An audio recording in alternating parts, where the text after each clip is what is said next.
Welcome to our YouTube channel new sunshine, जहां हम discuss करते हैं कुछ बेहतर।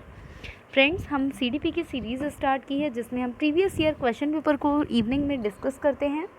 तो फ्रेंड्स, आज का सेशन स्टार्ट करते हैं। आज के क्वेश्चंस को देख लेते हैं।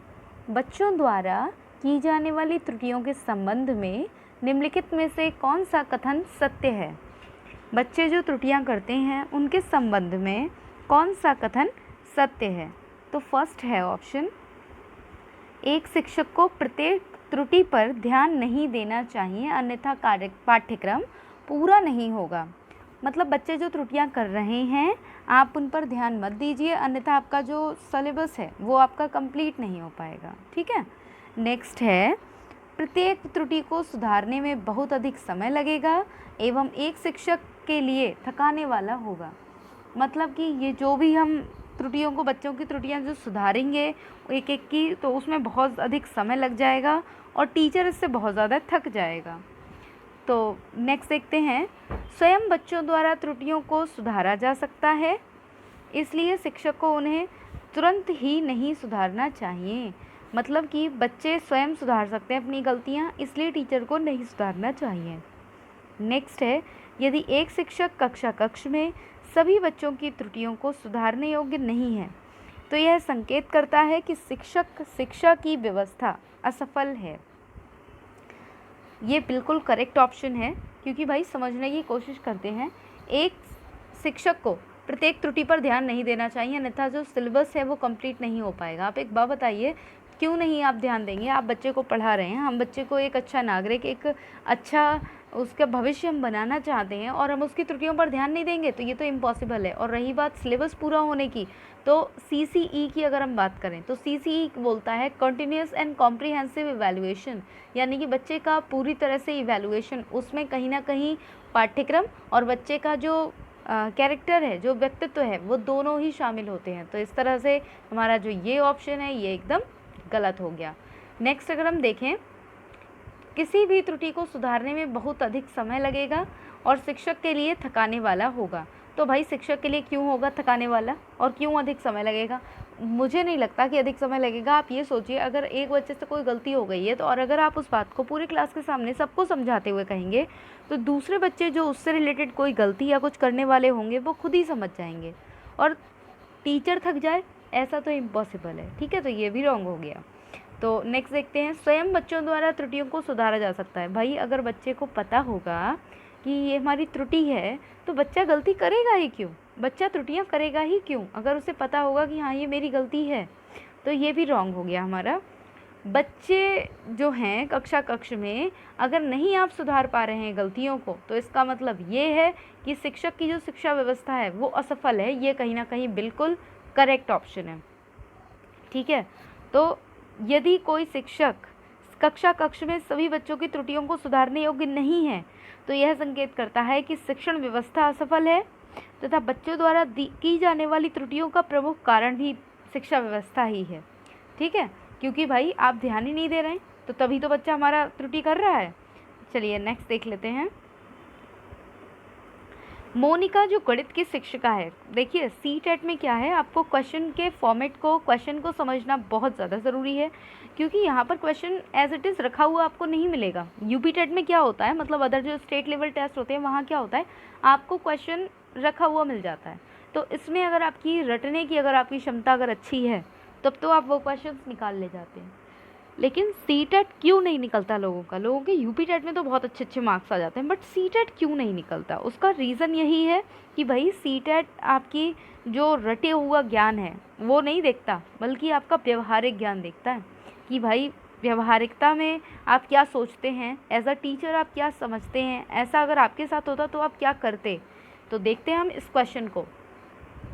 मोनिका जो गणित की शिक्षिका है राधिका से एक प्रश्न पूछती है। राधिका से कोई उत्तर न मिलने पर वह तुरंत मोहन से प्रश्न पूछती है। जब उसे महसूस होता है कि मोहन उत्तर बताने में संघर्ष कर रहा है तो वह अपने प्रश्न के शब्दों को बदलती है। मोनिका की यह प्रवृत्ति यह प्रदर्शित करती है कि वह, मतलब आप ये बताइए, यहाँ पर पहली बात तो बात आ गई गणित की। ठीक है, अब गणित की शिक्षिका अर्थात यहाँ पर किसकी बात हो रही है? यहाँ पर बात हो रही है जो हमारा लिंग की जो भूमिकाएं हैं, जो लिंग रूढ़िबद्धता है, उसकी बात हो रही है। ठीक है, तो एक तो बात हुई यहाँ पर गणित की, दूसरा फिर बात हुई उसने राधिका से प्रश्न पूछा, उसके बाद उसने मोहन से प्रश्न पूछा। जब वो मोहन से प्रश्न पूछ रही है तो वह अपने प्रश्न के शब्दों को बदल रही है, यानी कि उसको लगता है कि राधिका उत्तर नहीं दे सकती और मोहन उत्तर दे सकता है, इसीलिए वह क्या कर रही है, अपने प्रश्न के शब्दों को बदल रही है। तो मोनिका की यह प्रवृत्ति क्या प्रदर्शित करती है? इसके ऑप्शन हैं, अपने सवाल के लिए थोड़ा घबरा गई है। बिल्कुल गलत भाई, घबरा नहीं गई है वो। कोई भी टीचर है वो घबरा क्यों जाएगी, उसके सामने कोई चीज़ थोड़ा ना आ गई है जो वो घबरा जाएगी। सेकंड है, मोहन का पक्ष लेकर लिंग भूमिकाओं में रूढ़िबद्धता को बढ़ावा दे रही है। बिल्कुल सही बात है भाई, रूढ़िबद्धता में वो बढ़ावा दे रही है, तो ये हमारा करेक्ट ऑप्शन हो जाएगा। ये तो रॉन्ग है। राधिका को किसी उलझनपूर्ण स्थिति में नहीं डालना चाह रही है। बच्चे को अगर आप किसी कंडीशन में नहीं डालेंगे तो बच्चा सीखेगा कैसे, तो ये भी रॉन्ग हो गया कि वो डालना नहीं चाह रही है किसी उलझनपूर्ण स्थिति में, क्योंकि बच्चा सीखने आया है, सीखेगा तो बहुत सी प्रॉब्लम्स में फंसेगा, तभी वह उन चीज़ों को फेस करना सीख पाएगा। इस तथ्य से पूर्णतः परिचित है कि राधिका सवालों के जवाब देने के योग्य नहीं है। कोई भी बच्चा ऐसा नहीं होता कि वो सवालों के जवाब देने में योग्य हो। ये तो ऑप्शन इस तरह के होने ही बेकार हैं। अगर ऐसे ऑप्शंस आएँ तो इनको तो पहले ही एकदम नेग्लेक्ट कर देना चाहिए। ठीक है, तो इसका जो करेक्ट ऑप्शन होगा वो होगा ऑप्शन नंबर 2। नेक्स्ट क्वेश्चन देखते हैं। एक सशक्त विद्यालय अपने शिक्षकों में निम्नलिखित योग्यताओं में से किसे सर्वाधिक बढ़ावा देगा? सर्वाधिक बढ़ावा किसे देगा? तो ऑप्शंस देख लेते हैं। प्रतिस्पर्धात्मक अभिवृत्ति को, यानी कि जो कंपटीशन वाली अभिवृत्ति, यानी कि जो एप्टीट्यूड है उनका, उसे। परीक्षण करने की प्रवृत्ति, यानी कि जो परीक्षण करते हैं उसकी प्रवृत्ति के लिए। स्मृति के लिए, अनुशासित स्वभाव के लिए। तो इसका जो करेक्ट ऑप्शन होगा वो होगा ऑप्शन नंबर 2। तो जो किसी भी विद्यालय के जो शिक्षकों में प्रतिस्पर्धात्मक अभिवृत्ति की जो योग्यता है वो सबसे ज़्यादा महत्वपूर्ण होती है। ठीक है, तो इसके साथ हम अपना नेक्स्ट क्वेश्चन भी देख लेते हैं। भाषा के अर्थ में सबसे छोटी इकाई है, कौन सी है सबसे छोटी इकाई? तो भाई कितनी बार ये क्वेश्चन कर चुके हैं, सबसे छोटी इकाई स्वनिम है। ठीक है, सबसे छोटी इकाई स्वनिम है। नेक्स्ट क्वेश्चन देख लेते हैं। बुद्धि लब्धांक सामान्यतः डैश रूप से शैक्षणिक निष्पादन से संबंधित होते हैं। जो बुद्धि लब्धि होते हैं वह शैक्षणिक निष्पादन से किस तरह से संबंधित होते हैं? मध्यम, कम से कम, पूर्ण या फिर उच्च? तो अगर हम बुद्धि लब्धांक की अगर बात करें तो सामान्यतः उच्च रूप से शैक्षणिक निष्पादन से संबंधित होते हैं। यह मानसिक आयु तथा वास्तविक आयु का एक ऐसा अनुपात होता है जिसमें 100 से गुणा करके इसे प्राप्त किया जाता है। आगे हम इस क्वेश्चन को करेंगे भी। ठीक है, तो इसके द्वारा क्या होता है, व्यक्ति के बौद्धिक स्तर का पता लग जाता है। अब जैसे कि ठीक है, अगर मैं आपको एक एग्जाम्पल के थ्रू बताऊँ, ये हमने बेल डायग्राम पढ़ा था। ठीक है, तो अगर किसी बच्चे की जो बुद्धि लब्धि है वो 90 है, कितनी है, 90 है, बौद्धिक स्तर उसका 90 है, तो इसका अर्थ क्या है? इसका अर्थ यह है कि वह किसी भी चीज़ में कितना भी दिमाग लगा ले तो उसकी जो 90 है, यानी कि जो उसकी उच्च रूप से जो शैक्षणिक निष्पादन है वो 90 तक रहेगा, इससे ज़्यादा नहीं जाएगा। तो ये क्या है, उच्च आएगा यहाँ पर, उच्च रूप से शैक्षणिक निष्पादन से संबंधित होता है जो हमारा बुद्धि लब्धांक होता है वो। ठीक है, नेक्स्ट देखते हैं। बहुबुद्धि सिद्धांत निम्नलिखित निहितार्थ देता है सिवाय, यानी कि जो बहुबुद्धि सिद्धांत है वह सारे निहितार्थ देता है, बस एक नहीं देता है। कल भी मैंने समझाया था कि जहाँ पर भी सिवाय आ जाए तो वहाँ पर नहीं का कॉन्सेप्ट आप तुरंत समझ लीजिए कि भाई सभी हैं, बस एक नहीं है इनमें से। तो फर्स्ट है जब तक आपने बुद्धि लब्धि के सिद्धांत अगर आपने पढ़ी नहीं है, बुद्धि लब्धि की थ्योरी, तब तक आप कर नहीं पाएंगे। तो इसलिए आपको पहले हॉवर्ड गार्डनर की जो मल्टीपल इंटेलिजेंस है, बहुबुद्धि सिद्धांत है, उसको पहले पढ़ना पड़ेगा। वो मेरे चैनल पर है, आप वहाँ जाकर उसको देख सकते हैं। अच्छी तरह से बिल्कुल एग्जाम्पल के साथ समझाया गया है और बाकी उसका लिंक मैं आई बटन में दे दूँगी, आप वहाँ से भी देख सकते हैं। तो संवेगात्मक बुद्धि लब्धि से संबंधित नहीं है। ठीक है, तो ये तो बिल्कुल भाई गलत बात हो गई। ठीक है, मतलब एक सेकंड, संवेगात्मक बुद्धि लब्धि से संबंधित नहीं है, संवेगात्मक बुद्धि लब्धि से संबंधित है। ठीक है, तो ये हमारा करेक्ट हो गया। नेक्स्ट देखते हैं। बुद्धि प्रक्रमण संक्रियाओं का एक विशिष्ट समुच्चय है जिसका उपयोग एक व्यक्ति द्वारा समस्या समाधान के लिए किया जाता है। बुद्धि प्रक्रमण जो संक्रियाएं हैं, यानी कि जो भी हम काम करते हैं वो एक विशिष्ट समुच्चय है जिसका उपयोग एक व्यक्ति द्वारा समस्या समाधान के लिए किया जाता है। तो इसका जो बहुबुद्धि सिद्धांत का जो सही निहितार्थ देते हैं वो सब देते हैं, बस एक ये नहीं देता है। ठीक है, क्यों नहीं देता है वो भी देख लेते हैं। तो बुद्धि प्रक्रमण जो संक्रियाओं का एक विशिष्ट समुच्चय है जिसका उपयोग एक व्यक्ति द्वारा समस्या समाधान के लिए किया जाता है, इसे छोड़कर इनमें सभी बहुबुद्धि के सिद्धांत से निहितार्थ रखते हैं, क्योंकि भाई ये नहीं आएगा इसमें। लेकिन नेक्स्ट हम देख लेते हैं, विषयों को विभिन्न तरीकों से प्रस्तुत किया जा सकता है, ये भी बिल्कुल करेक्ट है क्योंकि हॉवर्ड गार्डनर ने यही बताया है। फिर है विभिन्न तरीकों से सीखने का आकलन प्रस्तुत किया जाता है, ये भी करेक्ट है। हमने ये सभी पढ़े हैं, बस हमने ये नहीं पढ़ा है। ठीक है, और हमने सभी कुछ पढ़ा हुआ है। नेक्स्ट देख लेते हैं, सीखने के लिए आकलन निम्नलिखित का ध्यान है सिवाय। सीखने के लिए आकलन निम्नलिखित का ध्यान है सिवाय, मतलब कि इन सभी पर ध्यान है, बस एक पर नहीं है, तो हमें उसे पकड़ना है। सिवाय की जगह पर नहीं का कॉन्सेप्ट समझ लीजिए। आप देख लीजिए कि कितने ज़्यादा सिवाय जैसे क्वेश्चन आते हैं कि जहाँ पर भी सिवाय आता है अब नहीं के जगह पर। ठीक है, तो इसका ऑप्शन में फर्स्ट है विद्यार्थियों की आवश्यकताएं, सेकंड है विद्यार्थियों की त्रुटियां, विद्यार्थियों की आधारित शैलियां, विद्यार्थियों की क्षमताएं। तो इसमें करेक्ट ऑप्शन कौन सा बनेगा, यानी कि किसके सिवाय सीखने का आकलन संबंधित नहीं है। तो भाई जो हमारा सीखने का आकलन है वो विद्यार्थियों की आवश्यकताओं पर कोई निर्भर नहीं करता। ठीक है, विद्यार्थियां त्रुटियां भी करेंगे, अधिगत शैली भी होगी और विद्यार्थियों की क्षमताएं भी देखी जाएंगी सीखने के आकलन में, लेकिन आवश्यकताएं नहीं देखी जाएंगी। तो हमारा ऑप्शन नंबर 1 करेक्ट हो गया। नेक्स्ट देख लेते हैं, एक जुड़वा भाइयों में से एक को सामाजिक आर्थिक रूप से धनाढ्य परिवार द्वारा गोद लिया जाता है। मतलब दो भाई हैं, एक को धनाढ्य परिवार ने गोद ले लिया, यानी कि रिच फैमिली ने उनको गोद ले लिया है, और दूसरे को निर्धन परिवार द्वारा, दूसरे को एक गरीब परिवार ने ले लिया है। 1 वर्ष के बाद उनके बुद्धि लब्धांक के बारे में क्या अवलोकित होने की सर्वाधिक संभावना है, यानी कि क्या चीज़ सर्वाधिक हो सकती है उनकी बुद्धि लब्धांक में। यहाँ पर बात एक चीज़ गौर करने की है, बुद्धि लब्धांक। तो फर्स्ट है धनी सामाजिक आर्थिक परिवार वाले लड़के की अपेक्षा निर्धन परिवार वाला लड़का अधिक अंक प्राप्त करेगा। तो इससे तो कोई फ़र्क नहीं पड़ता कि कौन अधिक अंक प्राप्त करेगा, क्योंकि जो हमारे जो बच्चे हैं वो केवल हमारा जो हमारा बैकग्राउंड है कि हम अच्छे परिवार से हैं या धनाढ्य परिवार से हैं या निर्धन परिवार से, इससे कोई मतलब नहीं होता है इसका। नेक्स्ट देख लेते हैं, सामाजिक आर्थिक स्तर बुद्धि लब्धांक को प्रभावित नहीं करता है।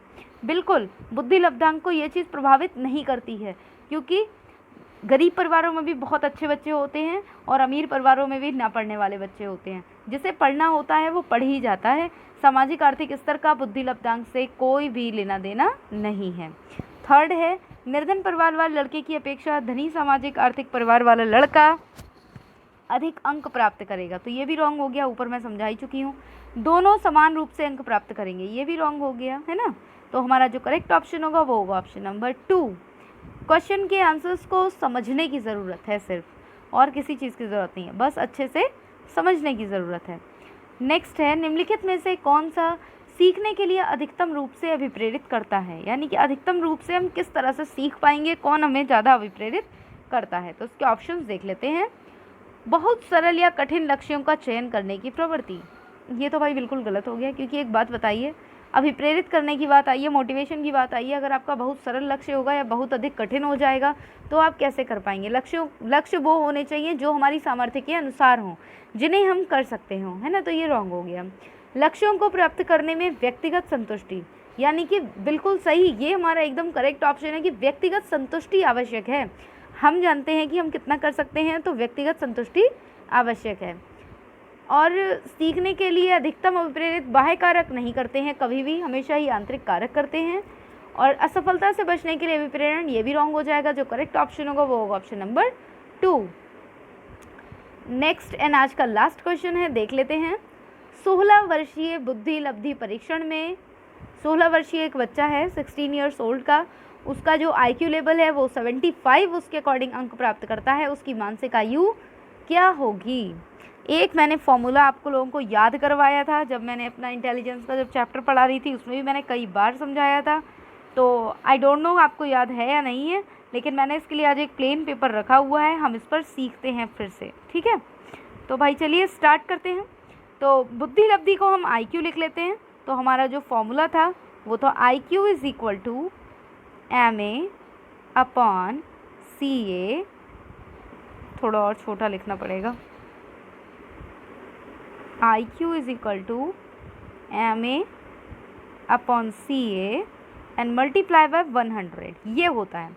अब हमने अभी देखा कि उसकी जो आई क्यू की बात हो रही है वो था 75,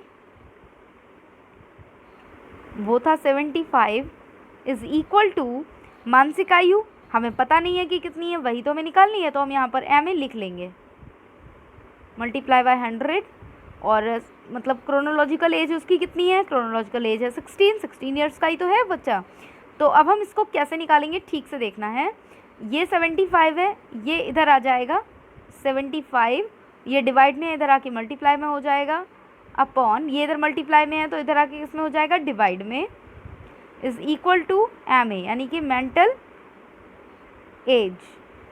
तो अब हम इनकी मल्टीप्लाई कर लेते हैं और या फिर कट करके देख लेते हैं। तो हमने लिखा है 75 मल्टीप्लाई 16 अपॉन 100, 25 तियाँ 75, 25 चौके 100, 4 एकम 4, 4 चौक 16, 4 तियाँ 12, यानी कि 14 ईयर्स क्या है उसकी, एम ए मेंटल एज उसकी है 12 ईयर्स।